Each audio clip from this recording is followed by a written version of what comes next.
శీతల పవనం మాడ్యూల్కు స్వాగతం.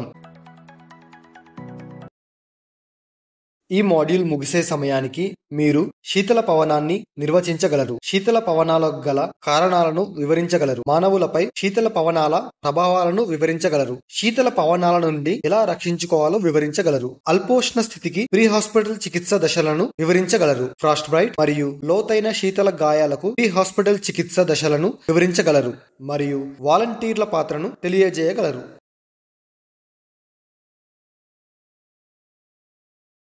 శీతల పవనం అనేది గాలిని చల్లబరచడం లేదా శీతల గాలితో పెద్ద ప్రాంతాన్ని ముంచెత్తడం లాంటి వాతావరణ దృగ్విషయం. ఇది ఒక నిర్దిష్ట ప్రాంతంలో సగటు ఉష్ణోగ్రత చాలా తగ్గటం ద్వారా గుర్తించబడుతుంది. ఉత్తర భారతదేశంలోని మైదానాలు ప్రతి సంవత్సరం చలికాలంలో శీతల పవనాలు మరియు చలి రోజుల పరిస్థితులను ఎదుర్కొంటాయి. ఇది తీవ్రమైన వాతావరణ దృగ్విషయం. దీని వలన ప్రాణ నష్టం మరియు పంటలకు కూడా నష్టం కలగవచ్చు. ఒక స్టేషన్లోని కనిష్ట ఉష్ణోగ్రత మైదాన ప్రాంతాలలో 10 డిగ్రీలు లేదా అంతకంటే తక్కువగా మరియు కొండ ప్రాంతాలలో 0 డిగ్రీలు లేదా అంతకంటే తక్కువ ఉన్నప్పుడు ప్రబలమైన శీతల తరంగాలుగా పరిగణించబడతాయి. 2021లో తీవ్రమైన వాతావరణ పరిస్థితుల కారణంగా భారతదేశంలో 1750 మంది మరణించారు. 2022లో విపరీత వాతావరణ పరిస్థితుల కారణంగా భారత్లో 2227 మంది ప్రాణాలు కోల్పోయారు.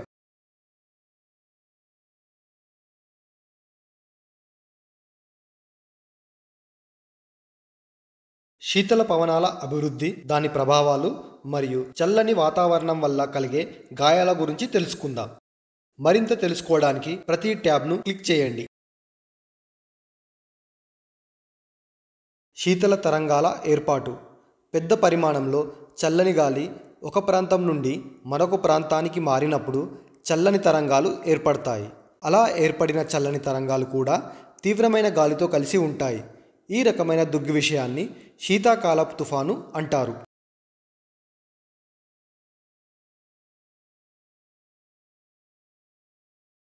హైపోథర్మియా మరియు ఫ్రాస్ట్ బైట్ విపరీతమైన మరియు ముఖ్యంగా ఊహించని చలి కారణంగా ఏర్పడతాయి. ఈ పరిస్థితి కణజాల నష్టం మరియు అవయవ వైఫల్యానికి దారితీయవచ్చు. అందువల్ల వైద్యపరంగా పరిష్కరించాల్సిన అవసరం ఉంటుంది. దీని వలన పశువులు మరియు వన్యప్రాణులకు ప్రాణ నష్టం లేదా గాయాలు కలగవచ్చు. శీతల తరంగాలు భారీ మరియు నిరంతర మంచుతో కలిసి వీస్తే మేత జంతువులు తగినంత ఆహారం పొందలేకపోవచ్చు మరియు ఆకలితో లేదా అల్పోష్ణ స్థితిలో చనిపోవచ్చు.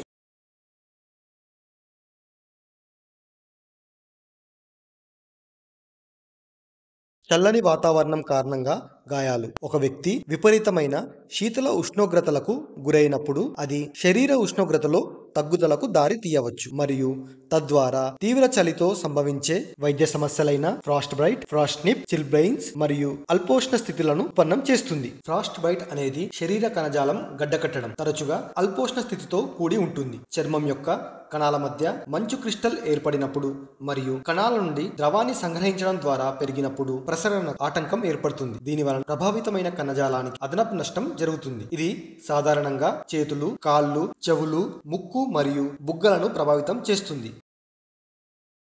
ఫ్రాస్ట్ నిప్ అనేది ఫ్రాస్ట్ బైట్ యొక్క తేలికపాటి రూపం. నిరంతర చలికి గురి కావడం వల్ల ప్రభావిత ప్రాంతంలో తిమ్మిరి వస్తుంది. ఫ్రాస్ట్ నిప్ చర్మానికి శాశ్వత హాని కలిగించదు. 32 నుండి 60 డిగ్రీల ఫారెన్హీట్ మధ్య చలి, తడి మరియు తేమతో కూడిన పరిస్థితులకు గురి కావడం వల్ల చిల్బ్లెయిన్స్ ఏర్పడతాయి. సుదీర్ఘ కాలం పాటు చర్మం చలికి గురైనప్పుడు కేవలం కొన్ని గంటల్లోనే చిల్బ్లెయిన్స్ ఏర్పడతాయి. చెవులు, ముక్కు, బుగ్గలు, వేళ్ళు మరియు కాళ్ళు ఎక్కువగా ప్రభావితం అవుతాయి.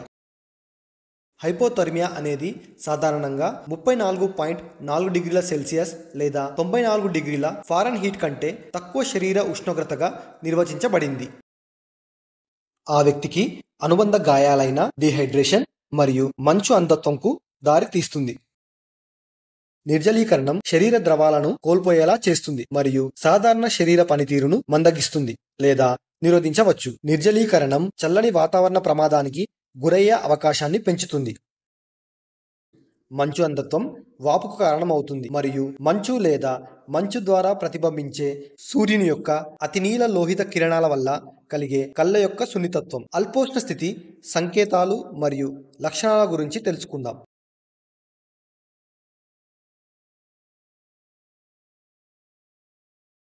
చర్చించినట్లుగా అధిక చలికి గురి కావడం ప్రధానంగా 2 రకాల అత్యవసర పరిస్థితులకు కారణమవుతుంది: అల్పోష్ణ స్థితి మరియు ఫ్రాస్ట్ బైట్ లేదా స్థానిక చలి గాయాలు. వాటి గురించి వివరంగా తెలుసుకుందాం.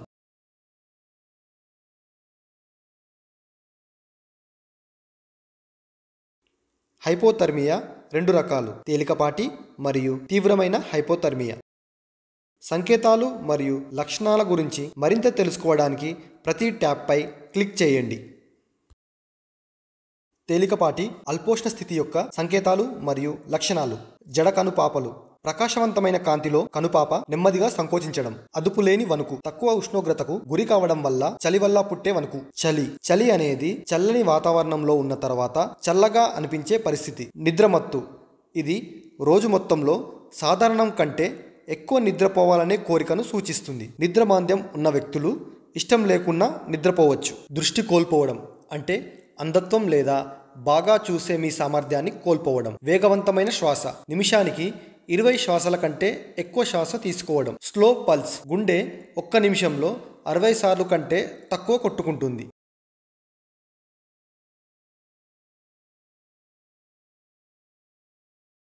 తీవ్రమైన అల్పోష్ణ స్థితి యొక్క సంకేతాలు మరియు లక్షణాలు: అవయవ చివరి భాగాలు మొద్దుబారటం, అవయవాల కండరాలు సాధారణంగా రిలాక్స్ అవ్వకపోవడం, చాలా నెమ్మదిగా శ్వాస తీసుకోవడం, విశ్రాంతి సమయంలో శ్వాస రేటు నిమిషానికి 12 శ్వాసల కంటే తక్కువ, స్పందించకపోవడం, ఏదైనా ఉద్దీపనలు లేదా ఆదేశానికి తక్షణమే స్పందించకపోవడం, చాలా నెమ్మదిగా పల్స్ రేటు 45 కంటే తక్కువ, ఇది చాలా నెమ్మది పల్స్ రేటు, వణుకు లేకపోవడం, శీతల వాతావరణాన్ని బహిర్గతం చేసే సమయంలో వేడిని ఉత్పత్తి చేయడానికి అస్థిపంజర కండరాలలో సంభవించే అసంకల్పిత సోమాటిక్ మోటార్ ప్రతిస్పందన లేకపోవడం, కంటిపాపలు స్థిరంగా విస్తరించడం, కాంతి స్థాయితో సంబంధం లేకుండా కంటిపాపలు విస్తరించి ఉంటాయి.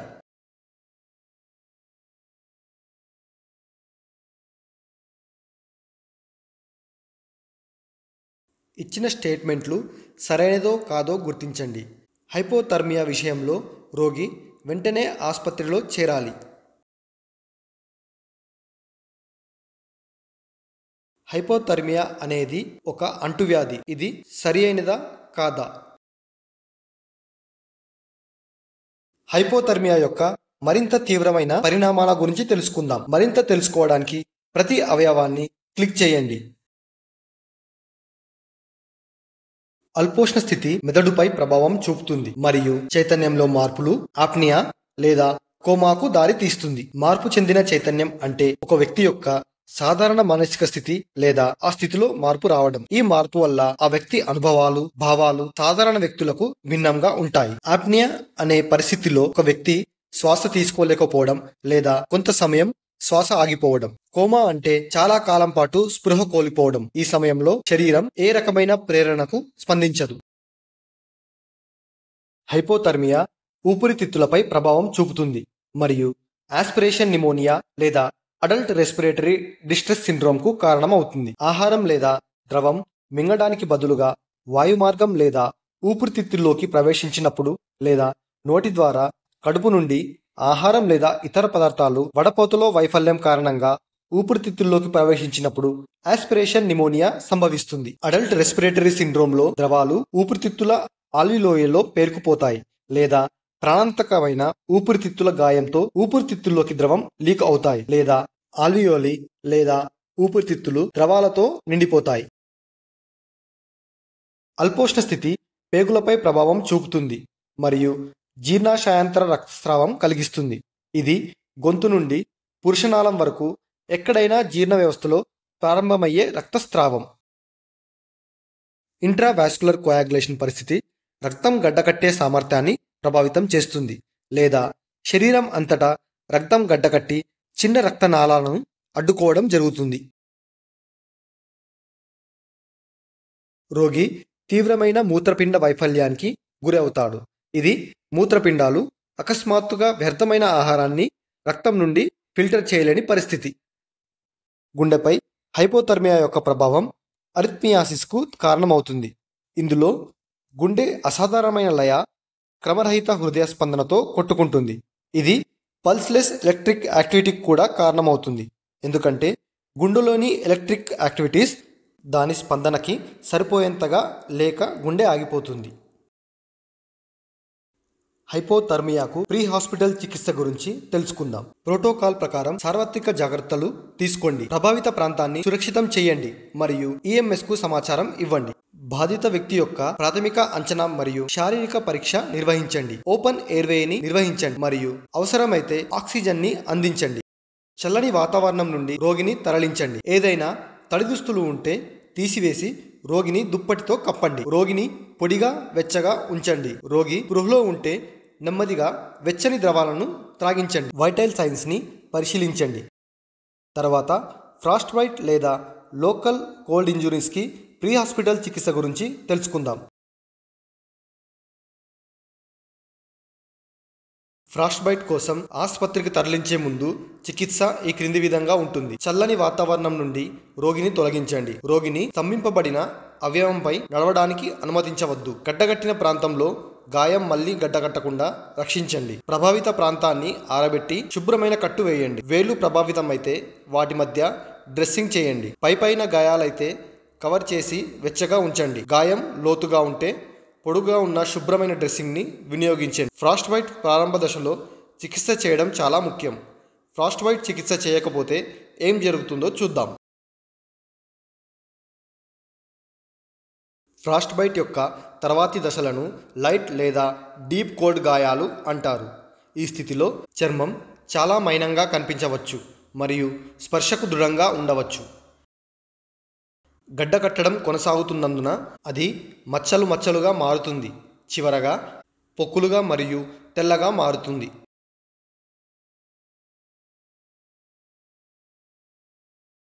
మీరు ఈ పరిస్థితులను గుర్తించగలరో లేదో చూద్దాం. చిత్రాలను తగిన డ్రాప్ బాక్స్లోకి లాగి సమర్పించుకొని క్లిక్ చేయండి.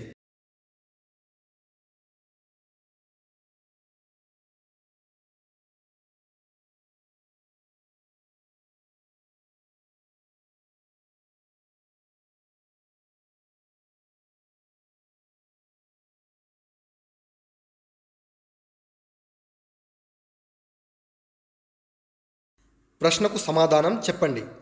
తగిన సమాధానాన్ని ఎంచుకొని సమర్పించిని క్లిక్ చేయండి.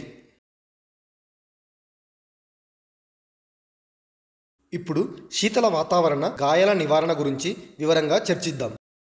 గుండెపోటు లేదా స్ట్రోక్కు కారణమయ్యే శరీర ఉష్ణోగ్రతలో ఆకస్మిక తగ్గుదలని అనుమతించవద్దు. తల మరియు మెడను కవర్ చేయండి. 80% ఉష్ణ నష్టం ఇక్కడి నుండే జరుగుతుంది. తేమను నిలుపుకోవడానికి సింథటిక్ మరియు సహజ ఫైబర్ని ఉపయోగించండి. చలి ప్రాంతాల్లో ఎక్కువసేపు ఉండకూడదు.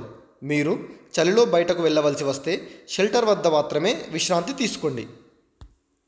శీతల వాతావరణ సంరక్షణ సామాగ్రిని సిద్ధం చేసి దానిని అందుబాటులో ఉంచుకోండి. కిట్లో ఏమేమి ఉండాలో తెలుసుకుందాం. శీతల పవనాల కోసం తయారీ. చలిగాలులు రాకముందే ప్రజలు నీరు, ఆహారం మరియు ఇతర అవసరమైన వస్తువులను నిల్వ చేసుకోవాలి. మీకు వెచ్చగా అనిపించే దుస్తులను ధరించండి. బయటకు వెళితే పొరలుగా దుస్తులను ధరించండి. కొవ్వొత్తులు, ఫ్లాష్ లైట్లు, పోర్టబుల్ ఇంధనం మరియు అగ్నిమాపక ప్రదేశాలు లేదా స్టవ్లలో ఉపయోగించే కలప కోసం అగ్గిపెట్టెలను నిల్వ చేయండి. చలిగాలుల బారిన పడిన బాధితులను అడ్మిట్ చేసుకునేందుకు ఆసుపత్రులు సిద్ధం చేయాలి. వస్తువులను చూడడానికి కిట్పై క్లిక్ చేయండి. శీతల వాతావరణ సంరక్షణ సామాగ్రిలో ఇవి ఉండాలి: జల నిరోధిత అగ్గిపెట్టె మరియు ఫైర్ స్టార్టర్లైన క్యాండిల్, మెగ్నీషియం మ్యాచ్, లైటర్లు, ప్రెషర్ బ్యాండేజ్, చల్లని వాతావరణ lip balm, sunglasses, multipurpose knife, లోహపు నీటి కంటైనర్ వేడి చేసేందుకు, తక్కువ మొత్తాదులో అధిక శక్తినిచ్చే ఆహారం, ఫాయిల్ సర్వైవల్ బ్లాంకెట్. మీరు మీ మొబైల్ పనిచేయని పర్వతారోహణ ట్రెక్కింగ్ యాత్రలో ఉంటే సహాయం కోసం మీరు టార్చ్, అద్దం మరియు విజిల్ని కలిగి ఉండాలి. మరియు మీరు మీ మార్గం కోల్పోతే ఆ సందర్భం కోసం దిక్సూచిని కలిగి ఉండాలి. శీతల పవనంతో బాధపడుతున్న బాధితులకు తక్షణ సంరక్షణ గురించి తెలుసుకుందాం. మొదట బాధితుడిని వెచ్చని దుప్పట్లతో కప్పండి. బాధితుడిని ఇంట్లోకి తీసుకెళ్లాలి. రూమ్ హీటర్లు పెట్టుకోవాలి. వేడి పులుసు మరియు సూప్ ఇవ్వాలి. వేడి నీటి స్నానం కూడా చేయించవచ్చు. బాధితుడి పాదాలను గోరువెచ్చని నీటిలో ముంచండి. అతనికి వెచ్చని ఆల్కహాల్ లేని పానీయాలను తాగించండి. బాధితుడి మెడ మరియు చంకలపై రసాయన హీట్ ప్యాక్లను పూయవచ్చు. బాధితుడికి నెమ్మదిగా వేడినివ్వాలి. వేగవంతమైన వేడెక్కడం తీవ్రమైన గుండె సమస్యలకు దారితీయవచ్చు. బాధితుడు కోలుకోకపోతే అత్యవసర విభాగానికి కాల్ చేయండి. బాధితుడిని విశ్రాంతి తీసుకొనివ్వండి. బాధితుడిని నడవడానికి అనుమతించవద్దు.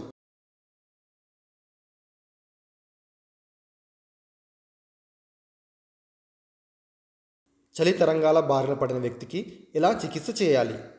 వైద్య సంరక్షణ పొందండి. చలి నుండి వ్యక్తిని తరలించండి. తడి దుస్తులను తొలగించండి.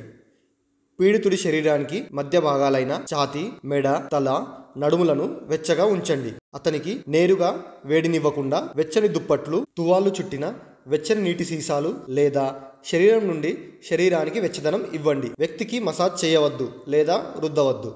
వ్యక్తిని స్థిరంగా ఉంచండి.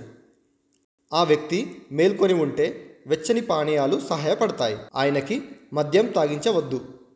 ఒకవేళ ఆ వ్యక్తి స్పందించకపోతే అతని శరీరానికి వెచ్చదనం ఇస్తూనే సిపిఆర్ చేయాలి. అతను మరణించాడని ఎప్పుడూ భావించకండి.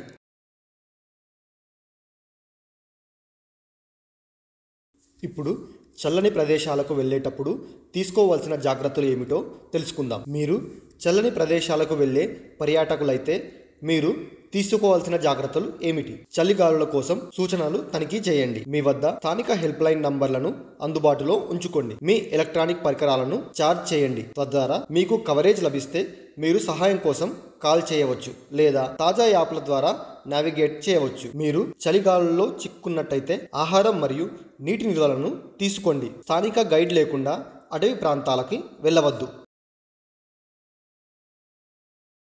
దీంతో మనం ఈ మాడ్యూల్ ముగింపుకు వచ్చాము. ఈ మాడ్యూల్లో చర్చించిన ముఖ్యాంశాలను గుర్తు చేసుకుందాం. పెద్ద పరిమాణంలో చల్లని గాలి ఒక ప్రాంతం నుండి మరొక ప్రాంతానికి మారినప్పుడు శీతల పవనాలు ఏర్పడతాయి.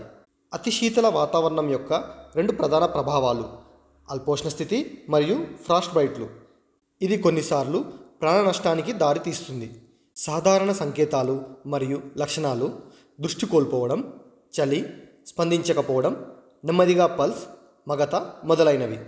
రోగిని వెచ్చగా మరియు పొడి వాతావరణంలో ఉంచడం, వేడి పానీయాలు అందించడం మొదలైన వాటి ద్వారా అల్పోష్ణ స్థితికి చికిత్స చేయవచ్చు. రోగిని చలి నుండి దూరంగా ఉంచడం మరియు ప్రభావిత ప్రాంతంలో శుభ్రమైన పట్టీలు వేయడం ద్వారా ఫాస్ట్ బైట్ చికిత్స చేయవచ్చు. తగు జాగ్రత్తలు తీసుకోవడం ద్వారా చలికాలపు గాయాలను నివారించవచ్చు. ఇప్పుడు ఈ అంశంపై మీ అవగాహనను తనిఖీ చేయడానికి సమయం. ఇది మూల్యాంకన వ్యాయామం. ప్రతి ప్రశ్నకు సమానమైన మార్కులు ఉంటాయి. పరీక్షలో ఉత్తీర్ణత సాధించడానికి మీరు కనీసం 60% స్కోర్ చేయాలి. ప్రశ్నలను జాగ్రత్తగా చదవండి మరియు తగిన ఎంపికలను ఎంచుకోండి.